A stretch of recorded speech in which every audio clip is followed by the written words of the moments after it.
your mental health community. I'm Susan Racher, volunteer board chair of NAMI Miami-Dade, our local affiliate serving the Keys and Miami-Dade of the largest mental health peer-to-peer organization in the United States. Our goal with these programs is to bring you vital information, resources, and to remove stigma from difficult conversations. In that line, I would like to share two wonderful pieces of news with you. First, NAMI Miami-Dade has been nominated as one of 3 finalists for the Greater Miami Chamber of Commerce Health Heroes Award for 2023. I share that with you because it's been our goal to end the silence on mental health for quite some time. And we are grateful to the Chamber and to the business community of Miami for acknowledging of all the healthcare organizations in the county that mental health matters. The second piece of news is that our walk on May 20th, 2023 at Lone Depot Park, home of the Miami Marlins, has been an absolute sellout success so far, and it's not too late to sign up. We'll be talking a little more about the walk later on in this program. Today, we are bringing you very important and vital information, answering questions that we hear all the time from families. Families who are living with a loved one with a disability. How do I care for that loved one when I am no longer able to support them? This is a topic that is scary and intimidating to a lot of families, keeps people up at night, and sometimes is even taboo. Today, we will give you resources, information, and tools so that you can sleep at night knowing that you have a wonderful plan to take care of your loved one living with a disability. We have 2 amazing guests today. Our first guest is Stephania Conti, representing Able United, an amazing organization that takes advantage of a tax law that allows families to prepare and save for the needs of their loved ones. Steph is a passionate and dedicated supporter of the disability community, mother of 2, and we welcome you to our show and thank you for being here to talk about this subject that I actually didn't know about until you and I met. And Kate Edelson, who has been on our program many times, is our walk manager for the 2023 Walk for Mental Health Awareness that I mentioned. Kate is also a trainer and a presenter in our signature program for youth in middle, high school, and colleges called Ending the Silence. Kate, welcome back. It's always good to be with you. I'd like to start off by just asking what brought you to this work, how you became involved with both the disability community and Able United, starting with you, Steph. Yeah, absolutely. Well, first, Susan, Kate, thank you so much for having me on the show today. I'm so happy to be here. So as you mentioned, I am a spokesperson for Able United, and I've been with them for about 3 years now. And it was I'm very passionate about this community, you know, and as I was learning about the disability community and all the services and programs that are available and working with our community partners and advocacy organizations, I started to see some alignment with my personal life. Mm-hmm. And as you mentioned, I have 2 kids. My son Jacob is 3.5. And my daughter, Elisa, is 10 months old, so very little kids. Delicious. Yes. But when my son was around 1 year old, we started to notice some, delays in his walking and mobility. So, of course, we started down that road of investigating what was causing it, what we could do. And we're still, very much in the beginning of this journey and understanding his prognosis and his diagnosis. But I feel so fortunate that I have that baseline foundation and knowledge of what is available to him and the disability community, because it really is amazing how much is out there. It's just a matter of knowing about them and taking advantage. Very important, and that's really the North Star of this program, is knowing what resources are there and making them accessible to the community. And Kate, your experience goes way back, actually, before NAMI Miami. Absolutely. So for me, it started with my own personal experience at a very young age. I would say around middle school, I started hearing more and more from a lot of my peers that we weren't doing so well. You know, we were experiencing self-harm. A lot of the time, there were a lot of problems popping up that no one seemed to understand how to address, and there just wasn't a lot of conversation about it at all. So we regularly heard about people with drug problems, and we had a lot of speakers coming to our school and addressing these kinds of issues, but not so much when it came to mental health, which seemed to be a recurring theme for me, ranging from having experience watching my friends deal with bipolar, schizoaffective in one case, and then anxiety and depression, and then in my case, both of those and self-harm. So starting at a very young age, I noticed that there was something quite wrong that was happening and that it wasn't getting addressed. So I went to a small college in Connecticut, and when I was there, which was very far away from home here in South Florida, I found the same situation over and over again. I actually had to hospitalize my best friend who had undiagnosed bipolar at the time, and that's sort of how she found out. And because this was a reoccurring thing for me, I really wanted to do something about it, which is how I discovered NAMI on the national level. I volunteered at their helpline for almost a full year. And I talked to people all over the country who were experiencing the same things that I was experiencing, that uncertainty of, you know, there's clearly a problem, but we don't have the language to talk about it. We don't know what exactly is happening, and we're looking for resources. And so that experience led me, when I came back home, to find NAMI here and get involved in the youth program, where I was able to have the resources and education to educate others about those things that I had been experiencing when I was their age, and then have that conversation with them where they can open up to us and be like, well, actually, we're experiencing this as well, and then point them into the right hands and the necessary resources. So this is something that I'm very passionate about, and I'm very excited to be doing the work that we're doing today. And it's been a wonderful segue for you in terms of educating youth and their families through ending the silence. But in order to end the silence, we have to normalize the conversation. And that's why the walk is so important. That's why film festivals and conferences and programs like this are so important to normalize the conversation. And I'd like to also normalize the resources and options open to families who are living with loved ones with disabilities. Before I do that, I'd like to share with the audience the incidence of disability in Florida, how significant this information is. According to the Florida Department of Health, there are 4.6 million people living with a disability in Florida. It's 1 in 3 adults. In our schools, statewide, there are 414,000 students living with a disability, or 14% of the 2.9 million pre-K to grade 12 students in the state. The incidence of disability in Miami-Dade is actually higher than the national average. And Miami, and I didn't know this until we worked together and looked into it, Miami is the second city in the country in terms of percentage of people living with a disability. And that's very, so this is important. This affects all of us. It affects our families. It affects our friends. It affects our employees. It affects our neighbors. I just want to share a couple more statistics, and then we can dig into the content. So NAMI's focus is on mental health, the mental health segment of the disability population.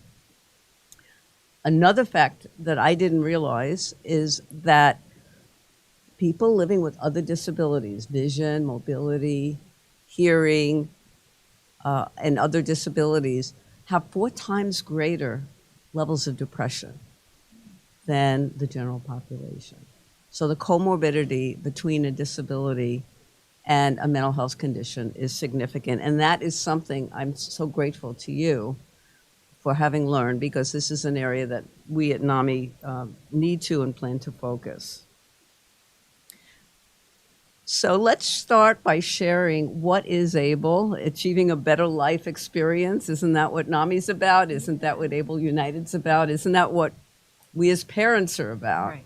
Right. So what is Absolutely. the ABLE law, and how does it work? Yeah, absolutely. So I love the name, Achieving a Better Life Experience, because like you said, that's really the goal of our organization and the goal for parents too, you know. And I love to share the story that the ABLE Act actually started with a group of parents. Here in Florida, they were from Orlando and Jacksonville area, and they were sitting around a table talking about saving for their children's future. And they were looking for a way to save money for their children with disabilities, just like their children without disabilities. So for so long, individuals that receive benefits like Medicaid and Social Security, they're restricted to an asset limit of $2,000. That's the total amount that they can have before it impacts their eligibility for the benefits that they need every day. So it's crazy. $2,000 can't get you anywhere these days. So these group of parents advocated for years on end in order to change that. And with that, we got the Achieving a Better Life Experience legislation. It was federally passed in 2014. And in 2016, Florida enacted its legislation and created the program ABLE United. And a lot of people don't know that it's actually housed under the Florida Prepaid College Board. So, you know, a lot of parents turn to that organization to save for higher education expenses. They've been around for over 30 years in Florida, and now they're helping individuals in the disability community to become savers and investors for the first time. Because really, before this, there wasn't an option for them. Wow. So we've been going on for, like I said, since 2016. We have over 10,000 account holders registered for an ABLE United account, but still there's so much education that needs to be done to continue to let Floridians know that this exists and that they are able to save. Because it's a lot of fear that we have to, you know, overcome. They've been told for so long that they cannot have money, but now there is an option. So we just have to get that message out there. I think we also need to educate the attorneys, because I recall that in our creating our estate documents and other documents, we created a special needs trust. Yeah. But we're not aware Yeah, we of are the ABLE working- option again until we met. And I just love bringing new information to the community because it's really important. Yeah, in the last couple of years, we've been working diligently with the Florida Bar, the Florida Attorney for Elder Law. That's the section that manages, you know, the disability community and the elder affairs. So we have a great relationship with them and educating attorneys, like you said, that are working with families to set up the future planning to make sure that an ABLE account is part of their future plan. And why is it important to make sure that there's compliance with Medicaid? Right. So as I mentioned, they are limited to that asset restriction of $2,000. So if they have $2,001 in their account, then their benefits can get impacted. So you know, Medicaid and Social Security, they monitor that diligently, and a lot of people have also, you know, are now afraid of having money more than $2,000. So having this as an option has been a game changer for this community. Sure. And an individual with a disability that prevents them from working full-time and supporting themselves is an individual that will be reliant on Medicaid and Social Security. Right, exactly. So by extending their ability to have savings to augment that are allowable, Right. it provides them with the quality of life that they need. Exactly. And what's even great is these accounts, they kind of take it a step further in that the money doesn't necessarily have to be how you spend the money. It doesn't have to be medically necessary. It's about achieving a better life experience. So we have what we call our qualified disability expenses and how you can spend money in your ABLE account. And that can be for doctor's appointments, but it can also be for transportation, groceries, you know, basic living expenses, and it can also be used as a long-term savings account. So really, it's very flexible, and it's really just meant to improve the quality of life of that individual, whatever they need. So tell us about Able United. We get so many calls at NAMI from families who ask the question, you know, I have a sibling, I have a daughter, I have a son. They're doing okay now, but I'm 75 years old. I'm 80 years old. What do I do? Who's Right. going to take care of them? How will they have the resources? So tell us a little about Able United, how you work with families, and how you counsel them. Yeah, exactly. So that's definitely part of the education piece is getting families to understand the importance of future planning because it is, like you said, a scary subject, taboo. A lot of people don't want to talk about it. But having an ABLE account as part of your financial plan. So, it works great with a special needs trust. And all those other sorts of things, it's so important to set that child up for success in the future or, for your loved one, because that money is in their name. They own that account. And, God forbid, when the caregiver passes away, they have that money in their name and no one can touch it. No one can take it from them. So it's all about creating greater financial independence for an individual. And at Able United, you also have investment strategies. Yeah. And one of the, folks often, are also intimidated by investments. Right. The market goes up, the market goes down. We hear, the 24-hour news cycle. Right. The market's red, the market's green. How do you coach and counsel and take care of that additional huge barrier to this conversation, Right. where I don't know how to invest, I'm not financially literate, it's scary. Yeah, we've definitely heard all of that and more. And really, we try to make it as simple as possible without exactly providing financial advice, because we're not financial advisors. We just want to, educate as many people on all the options available. So our website is a great resource for reading more about the investment options and seeing what works for a family. We also have a lot of great webinars saved on our YouTube page where we've talked with financial advisors and really dug deep into what works for the community at what point. So that would be a great place to turn to. But again, the flexibility of these accounts is you can choose what kind of investment options, or you can treat it as just a savings account. So we have an FDIC insured option as well. So there's a lot of flexibility with the account. It shouldn't be a barrier for somebody into opening an account. And this is a tax-free, it's sheltered from taxes, correct? Yeah, so it's a 529A account. So like I mentioned before, it's managed under Florida Prepaid, and they have their 529 accounts as well. So when the law passed, it created 529A for ABLE. It kind of takes it a step further, where it doesn't just have to be for education expenses. It can be for housing, transportation, food, medical expenses. So This is especially important for the mental health community, because the SSI payments for mental illness are less than they are for other disabilities. And so one of the issues that we are challenged with in Miami-Dade is that the ALFs will set their rentals in line with their expectations of the income from SSI. And folks with mental health conditions don't get that same income level. And it's somewhat complex, and I'm not an expert in it, but I know this is an advocacy issue. And so all the more important for families to stash away some protected funds to help their loved ones afford the kind of roof over their heads that they absolutely need. Yeah. And the funds, when they're dispensed, are not counted towards Medicaid or SSI, Right, exactly. and they're not taxed. Right.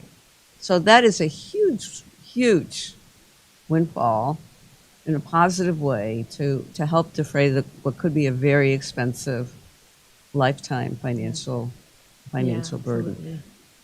So there are many ways to connect with you. One is to come to the walk, which Kate will talk about in a moment. Able is one of our walk supporters. We'll have a table and a team, and we'll have all their information. And please share with our viewers how else to connect with Able. Yeah, please go to our website, ableunited.com. Like I mentioned, we also have a great YouTube page with lots of recorded webinars and resources available, and we're also on social media. So we try to get as much information out there as possible. Excellent. And are there minimums? Could people save whatever they're able to save? Right. So it's $25 to get the account started, but that is your money into your account. And I think it's a $5 minimum contribution. But again, we try to just tell people to save as much as you can and when you can. Even a little bit every $5 a month can go a long way in the long run. So I'm gonna put my finance hat on a little bit and reiterate and parrot that. Because if a family is concerned about a young child, putting away a little amount of money at a reasonable rate of return, compounded over 20, 30 years, is phenomenal in terms of being able to have funds to support that person. And the power of compounding is one of the great miracles of life, Yeah. of financial life. And so that's a very important message. So ableunited.com. And you could also access Able United by coming to the NAMImiami.org page, where Able United is proudly listed as one of our partners. So, Kate, thank you for being here today. You, give us an update on the walk and why it's so important for stigma busting and for connection to resources, and how you view those two areas. Absolutely. So already the walk has started to do its job, because I think you and I both learned a lot today about Able United and the Yes. kind of resources that are available out there, because this is one of the reasons that a walk is so important. And speaking from a personal level, in my family, we have someone who has a serious mental health condition, who has been dependent on a caregiver her entire life. And coming from an immigrant background, the family came to the United States, and they knew from a very young age that this was going to be the case for the rest of her life, that they would have to provide. And so she lives with a disability and was with her family for most of her life. And then, as it happens, the caretaker got older and eventually did pass away. And so this threw the family into disarray. It put a lot of anxiety and stress on all of us, especially the family members who sort of rose up to be like, okay, how are we going to make sure that this person does have a comfortable way to live, that they, aren't completely thrown off by the uncertainty of having lost their main caretaker, and having to be dependent on other people. How do we work with that? And so having seen that firsthand, and seeing that, especially knowing that someone who is living with a disability can often experience depression to that heightened, 4 times amount more than what the regular person can be experiencing, on top of having already a pretty serious mental health condition, it's a lot of pressure on everyone. It's a lot of pressure on the individual, and it's a lot of pressure on the caretakers, who are oftentimes new to doing this and who don't know the resources available. So it was very comforting for me to learn that something like this is here, and that we are able to put the spotlight on this, because again, coming from a personal place, I've watched my family struggle with this. And, here in Miami-Dade, and in South Florida, we had talked about the high incidence of people living with disabilities. So we really need resources like this. So the Walk for Mental Health Awareness is specifically for this purpose, to put a spotlight on these important resources in one place where people can gather and know that they can find that information there. So the walk is on May 20th, as we mentioned, home of the Miami Marlins, Lone Depot Park.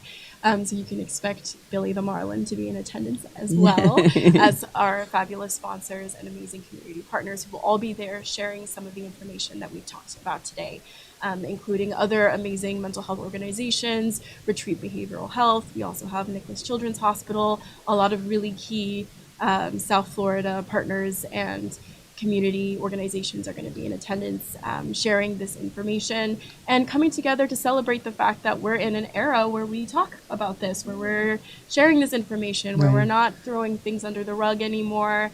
And, we haven't completely removed the stigma. It's still something that's that's very present, that we're working on.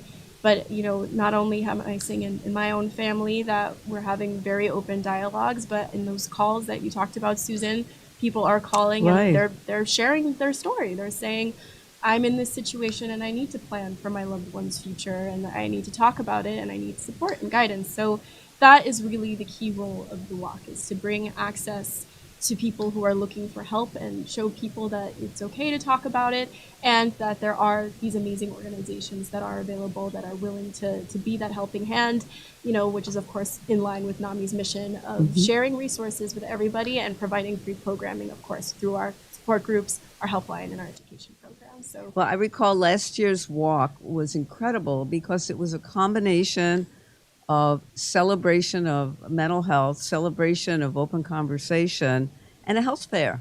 I mean, you literally could go from booth to booth, interact with the practitioners, with the clinicians, with the representatives and the social workers and the providers, exchange phone numbers, realize that there isn't a challenge to access when you know where to make that phone call, when you have somebody's personal card, when you have their information. It's so critical. We are a community of very rich resources and very rich capabilities. However, even in this social media, website, technology age, most people don't know where to find them. So you can find them on May 20th. And I believe there's a QR code on your screen above Kate, to get more information and also to connect with NAMI Miami and its resources, including its partners like Able United. So we have a couple minutes left. I wanted to give you an opportunity for some takeaways for the folks watching this program, and final thoughts. Yeah, absolutely. So I will share a couple of key things. So for ABLE accounts, you have to have a qualifying disability, and mental illness, of course, is one, and it actually counts for about 10% of our account holders. So it's sizable, but definitely still an opportunity for us to educate this community even more. And recent legislation actually passed.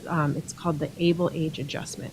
So right now, you have to have a diagnosis prior to the age 26 in order to open an account.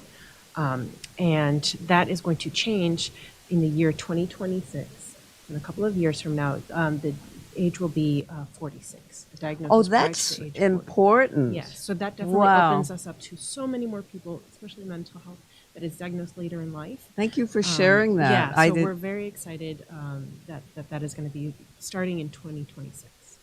That is really critical because the onset of mental illness Right. is usually between 18 and 30. Yeah, So if a young adult at age 29 exactly. is diagnosed with schizophrenia under the current law, they would They not just qualify. Yeah, they just missed the diagnosis age, but Well, that is going to be That is changing really soon. important. Congratulations. Thank you. Is there any magic to 40, or was that just the number that was? That was the number that the legislation chose. I'm not sure the reasoning behind it, but that's the number, and we're happy for it because Yes. that does increase it by so many more people.